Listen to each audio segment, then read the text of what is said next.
JamieStarr here, New World News Network. Tonight we're going to go through a handful of articles. These first two are on InfoWars, and both of them have this guy who's a filmmaker who's done this documentary on the Michael Brown shooting. I'm pretty sure both of them concern CNN.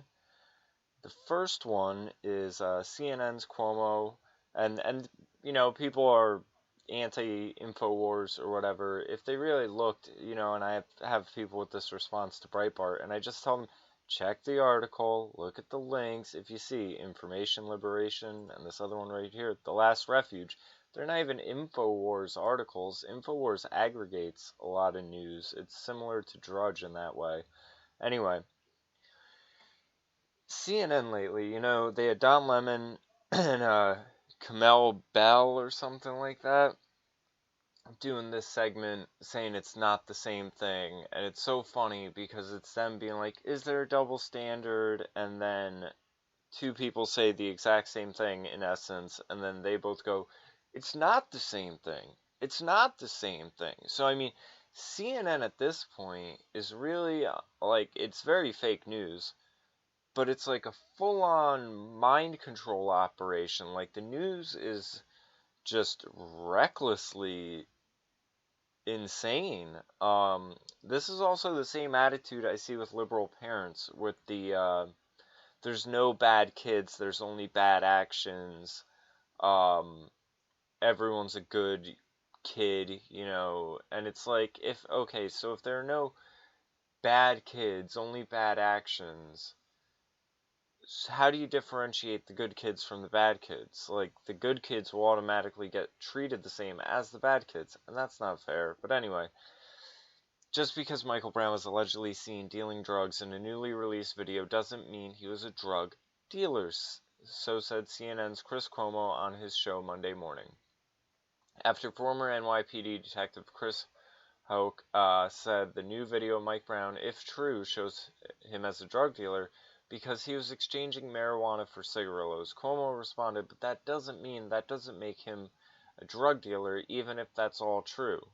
It's a drug deal, Chris. It's a drug deal. It doesn't matter how it's done. If I give you drugs for something, that's a drug deal. Right, Cuomo said. You go to jail, okay?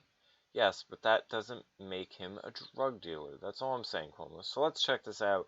And here's the guy who's crazy. In the second video, you see him have this full mental break. And it's really like how, in my interview with John Proby, he was referring to the liberals as savages. And comparing them to, like, a cornered animal. And you really see that in the next clip. So, let's go. So, okay, if taken on its face, as purported in the documentary, it would go to the suggestion that Mike Brown wasn't there to steal. He was there to do a transaction which may or may not have been legal. What's your take on that? Well, that's first of all, that's very important. As if stealing is illegal activity. Isn't it funny how it goes from one illegal activity to another illegal activity? And it's like, they make this guy out to be some sort of martyr. And these are the people who are uplifted and, you know, looked at as, oh, we lost this great person, this pinnacle part of the community, and they're, you know, fucking Hillary Clinton will bring the parents around being like, remember Mike Brown, hands up, don't shoot, remember, never forget. It's like a mini Holocaust. Like, it doesn't get dropped ever. Like, okay, yeah, some dude got shot. Like, you don't know the name of any of the, like, between whites and blacks, and I'm sure there's Hispanics and everything else, you have, like, a couple hundred people shot by cops every year. Some justified, some unjustified. But you probably only hear the names of at most 10 of them throughout the year, and it's only the ones that they can politicize and really run with and milk for the narrative, and that's what's going on here. So what Jason said is very important. I spent a lot of time on the ground in Ferguson for my book Nobody, and there's a ton of suggestion that the store was shady, that illegal things were going on in the store, so there tends to be evidence to support that.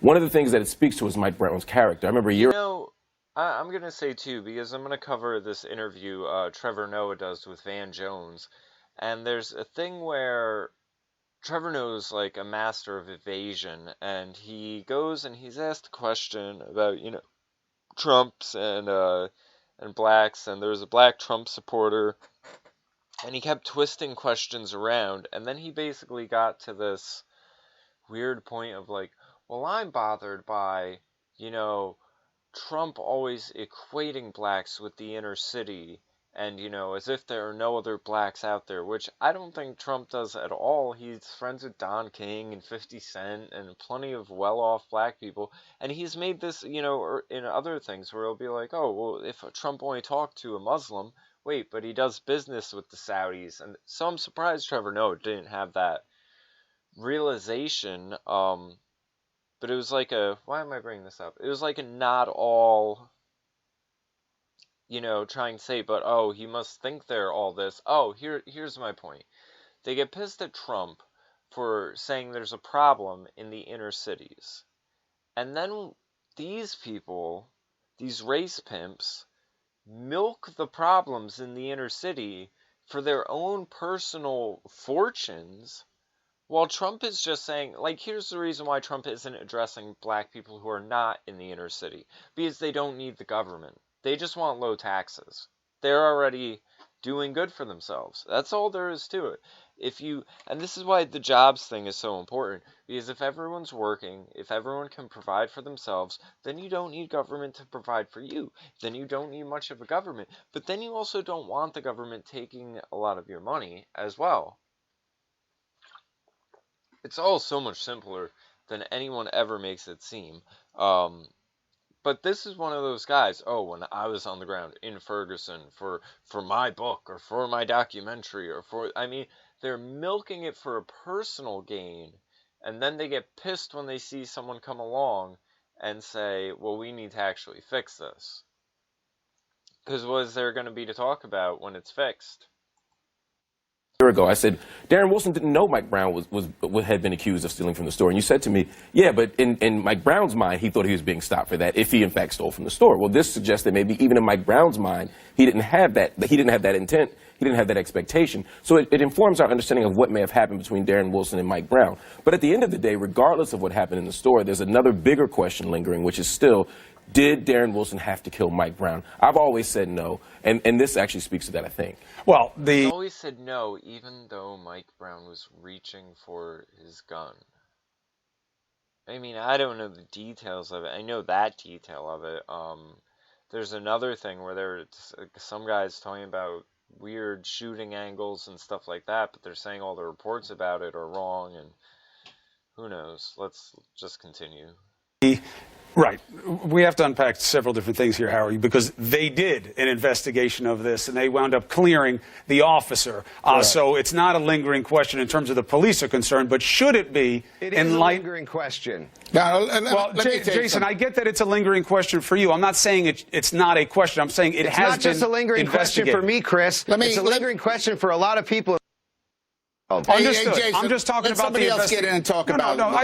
Hold on a second. All right. I take your point, Jason. I'm just saying investigatively. I'm just trying to keep us straight on what the fact pattern is here. It's been looked at. He was cleared. But what do you make of the suggestion that there's more there than the reckoning of how Mike Brown was painted and what led up to the altercation? It still shows him as a drug dealer anyway, if this is true. If they're... Well, Mr. Pollack basically said that he was giving marijuana, right, to the... for cigarettes. You hear that? It's very common for people to barter. The only bartering I've ever done is with marijuana, where it will be like, I'll record an album and someone will give me an ounce. Or when I was selling, people would be like, wanting to trade something for bud. I mean, that's the only time I've ever encountered this bartering. I've never gone into a store and been like, I can give you this, I want this. Like, what is this guy talking about? Carlos, right? That doesn't mean that's what he said. No, I'm not a drug dealer. Even if that's it's a drug deal, Chris. It's a drug deal. Doesn't matter how it's done. If I give you drugs for something, it's a drug deal. Right. You go to jail. Right, but it doesn't make him a drug dealer. That's all I'm saying. Yeah, but what I'm saying is that basically it is. So okay. You know, and it's so interesting how the left are the ones who want all of these laws about everything and are all concerned about safety and for the kids and, you know, regulations. And then when someone's breaking one of the laws, it's like the guy's explaining, it's a drug deal. In the eyes of a law, he is a drug dealer. He is dealing drugs, like basic linguistics, basic reality, basic legalities. And then Cuomo is trying to say, but he wasn't a drug dealer because he's an angel. He's a sweet angel, an innocent baby, ripped from the earth before his time by the evil white supremacy. It's these, you know, conspiracy theories and just denial of reality. I mean, as far as in the terms of the law and everything like that, now, was he like a hustler? Like, was that his primary income? Who knows? Who cares? That's the better question. Who gives a fuck? Who gives a fuck about Mike Brown? When did this happen?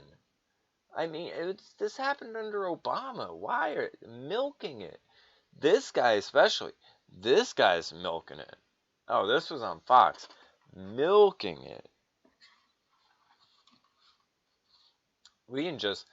I'm going to try to just let this one play.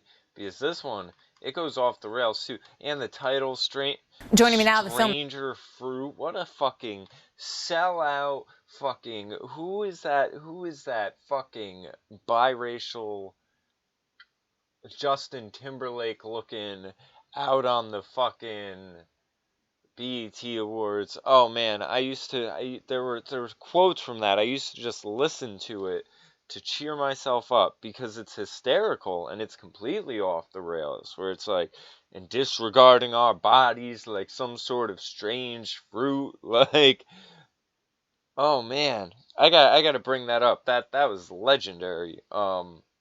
It was just so overboard though. So anyway, this guy, of course, riding that other guy's dick from the awards speech, and honestly, if I was one of these fucking crazy Black Lives Matter supporters, I would hate this guy.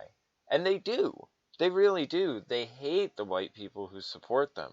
They want to see you crushed. You're a useful idiot to them. You see it on Twitter when they're talking shit about the allies and the whatever, and but they do this. They spoon feed it, and it's disgusting. Filmmaker behind Stranger Fruit, Jason Pollock. Jason, good to have you here. Good evening to you. Hello. Hello. Hi, how are you? I'm great. I am simply stunned by that report. Simply stunned. All right, beautiful job. You Fake can be news simply stunned, 101. Hold on. I have a question for you, okay? Because to me, what are you proposing legally? It makes no difference whether a robbery happened or a trade for pot happened or whether a bank got robbed or he was home doing his homework. What matters is what happens in the street when he and Officer Wilson encounter each other. So why have you focused so heavily on what happened in the convenience store?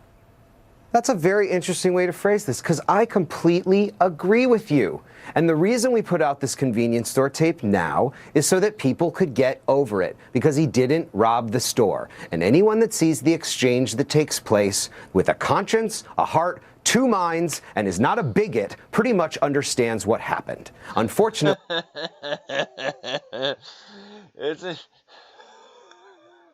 It's really funny that they throw in the bigot thing, because you know what's funny in all of this, and he has to say that because, and it's funny too on a personal level, because the last time I heard this said, it was by a black guy, maybe Jamaican, real long dreads, posted up at my friend's sister's house, and we were watching an episode of show about the people in the Always Sunny in Philadelphia, and it's the one where the chick is doing these sketches where she's like a stereotypical Asian, stereotypical whatever, and this guy just blurts out, shit's funny because them stereotypes are true, like, or something to that effect. But definitely asserting that stereotypes are true. And this goes from being, okay, robbing the store, he's a criminal, but the store's really irrelevant to how it all panned out, because Darren Wilson didn't know about the store. And then it goes to him being a drug dealer, which is a black stereotype. And, they had been saying Mike Brown was a thug, Mike Brown was a thug, and they kept saying, no, no, no, sweet angel, innocent baby, harmless child, gentle giant, whatever.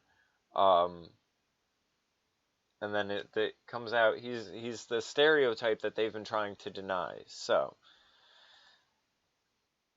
there's some people in America with so much bias inside of them that they just want to think that Michael Brown is a bad guy. But yes, let's talk about the physical evidence on Canfield. They think perhaps that Michael Brown is a bad guy because 40 FBI agents went to Ferguson to investigate this case at the behest of Eric Holder, who showed up almost immediately after it happened. I think it's fair to assume that they really believed that they were going to be able to indict Officer Wilson, that he had acted wrongly. No, I don't think that that's... I don't think that's... See, you can tell this guy's head is in these conspiracies already because the amount of contempt he has for her even being like, government looked into this. Like, and I mean, granted, the government looking into the government, I guess you could have some concerns about that, but there are multiple reports, and she even brings up the Brown family having looking into it. So that's absolutely not true. Not true. Don't just say that. That's just funny. You can tell the screws, the loose ones, because everything started moving in there. The loose ones fell out. No. You're just saying plenty of things. So let me just throw one thing out. The FBI agents went down there. Eric Holder went down there. To indict Darren Wilson? Darren Wilson? No way. You know how the system works. These cops get off every single time. Bob McCullough has been the prosecutor for over 2 decades. And for 23 years. Excuse me. Let me just finish this. For 23 years, according to the Washington Post, there has not been a prosecution of a single police shooting in St. Louis County. So you believe, hold on, now it's my turn. Single one of them? And here's the crazy thing is, shouldn't that be a good thing? Right? Wouldn't that mean you have good police? But when he hears it, then there's a conspiracy. I mean, it's obviously the race conspiracy of the white supremacy, patriarchy, cis hetero male, whatever, capitalism. But there's a conspiracy, and the other guy who comes in, he's like, yeah, no one's been indicted. They've all been good. What's the issue? But this guy's off his fucking rails, and he has to defend it because he has this movie coming out, and you have to want to see the movie and feel sympathetic with it, and help make this mentally ill man a little bit richer. None of them are indictable? It's my turn. You're suggesting that 40 FBI agents were all in cahoots. I'm suggesting the Department of Justice failed. That this person was not indicted. Listen to me. They failed. So it's not possible in your brain that what happened there was what was found by both a grand jury and 40 FBI. I just want to punch him when he goes. I kind of do. That's the impulse I have. Someone is so smug. Agents. You're discounting. You're saying all of that doesn't matter. Their investigation is absolutely not true. When the facts of this case come out, when the facts of this case, excuse me, miss, can I speak now? When the facts of this case come out in my film, Stranger Fruit, the real. I love how it's when the facts of this case come out in my film instead of when the facts of this case come out in court. Now it's in the film, which is obviously, going to has a agenda. You can see this guy should have been indicted. I mean, he's just on some fuck the police, fuck the. You already know what this guy is. facts of this case. The facts of this case that Bob McCullough doesn't want us talking about. Like the fact that Michael Brown was shot in the head and a bullet came out of his eye. Do you know how that would happen? When your head is down and there's a bullet in the ground. In their report, there's a bullet in the ground by Michael Brown's head. Now, how would a bullet go through here, out of his eye, and then get stuck in the ground? What I know is that there were 3 different forensic investigations that were done that showed that he was shot in the front. They failed him. Everyone in the country was told this narrative that he was shot in the back, that he had his hands up and said, "Don't shoot." You know how many black men are in jail right now? You know how many black men are in jail? See, and this is how you can tell that he believes these wild conspiracy theories, because when she starts saying there were all these investigative things, you know, everyone was told one thing, then it was another. Same with the hands up, don't shoot part. Everyone was told one thing, then it was another. And his go-to is, do you know how many black people are in prison right now? Because the implications is there was nothing illegal done. They're there because they're black. Because, you know, even as Trevor Noah says, the legal system was founded in slavery. It's a relic of slavery. And it's actually not, because the legal system was pretty much there when blacks were still slaves and weren't citizens, and most of it didn't apply to them because they weren't doing some of the shit. You know, as far as, like, money laundering, fraud, you know, all the trading laws, and I mean, money laws, banking laws, monetary shit, like, that goes back to Rome. Like, this is predating America stuff that we brought over. These people, but it's the conspiracies of it's all just against black people. That was the founding of this country. America was founded as a bat in which to beat brown people with. Jail right now for nothing, because the Department of Justice failed them. You know how many black men are in jail right now? Don't tell me because they closed the book on it. We're okay. My film will show the public the truth, ma'am. And if you want to know the truth, you should watch it. Yeah, okay. I don't. That guy with the neck bulging and all. I mean, and the thing is when you get that hysterical, it's really hard to take anything that you're saying with any credibility. That applies to Alex Jones and everyone else. Like, when you get real, like, it's just like, oh my God, pump the brakes. I don't know why you got so hung up on what happened, whether he was trading pot or trading or stealing something is completely irrelevant to the outcome of this case. Joining me now to respond to this is Bob McCullough, who you just heard mentioned. He's the St. Louis County prosecuting attorney, and I would imagine that he has a response to a very heated Jason Pollock. Good evening, sir. Good to have you here. What do you think? Well, good evening. I'm happy to be here. Well, he has his facts wrong, not shockingly. There was no bullet in the ground anywhere near Michael Brown. There are 3 separate medical examiners, including one hired by the Brown family. The Department of Defense and the St. Louis County Medical Examiner all came to the same conclusion. He's making up facts as he goes along to push his film. You know, he's an amateur filmmaker, and he's just making things up to do that. You look at the entire. Is it true that no police officer has ever been prosecuted for shooting an unarmed person in Ferguson, Missouri? In Ferguson, yes. And in St. Louis County, I think is what you're asking with that. Over the years, there have been several shootings. All have been investigated, and none of them were indicted, correct? So he's claiming that there were underhanded tactics, that things were hidden, that the story and the investigation that was done by 40 FBI agents overseen by the Department of Justice and the grand jury, that they all were in cahoots with you to make sure that Darren Wilson was never indicted. You know, I mean, that's just, listen to what you just said and tell me how silly that is. And it really is silly that somehow I have this control over the United States Department of Justice, the Attorney General of the United States, the FBI. It's just nonsense. And this guy's trying to push his movie, which is... And right there, he kind of encapsulated the conspiracy theory. But on a personal level, when to the social justice warrior... Well, it's a white supremacy thing, and, you know, white people all look at each other with this weird brother Aryan, you know, like we're all a bunch of Nazis when we don't.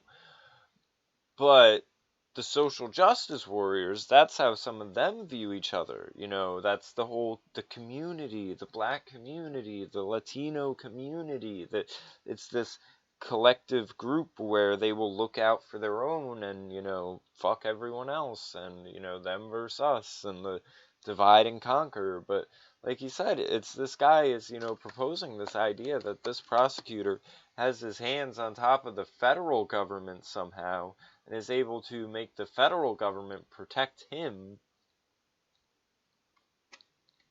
It's ridiculous. Made up, makes up the facts on it. Especially when the federal government during this one, Eric Holder is black, so saw the entire surveillance video from all four angles, unedited. And he's trying to strike a deal with him. Is and there any legal relevance to what happened in the? Excuse me for interrupting. No. To what happened in the convenience store? No, I mean, it seems to me that the whole question begins in the street when these two, Darren Wilson and Michael Brown, confront each other. Correct? Well, it begins there, but it relates back to the incident at the store at about noon on that day, because that plays into this, and that became relevant to what went on in the street. What happened at 1 o'clock that morning was both logically and legally irrelevant and immaterial, which is why it was never presented to the grand jury. That's not something I'd ever be able to use in a trial had there been any kind of an indictment coming out of this, so it's not going to be presented to the grand jury.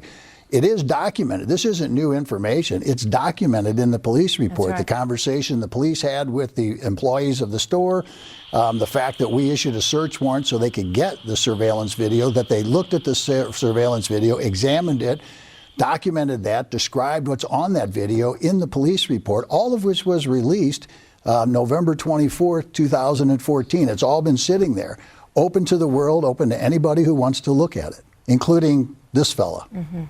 All right, Bob McCullough. 2014. We're still going on about this.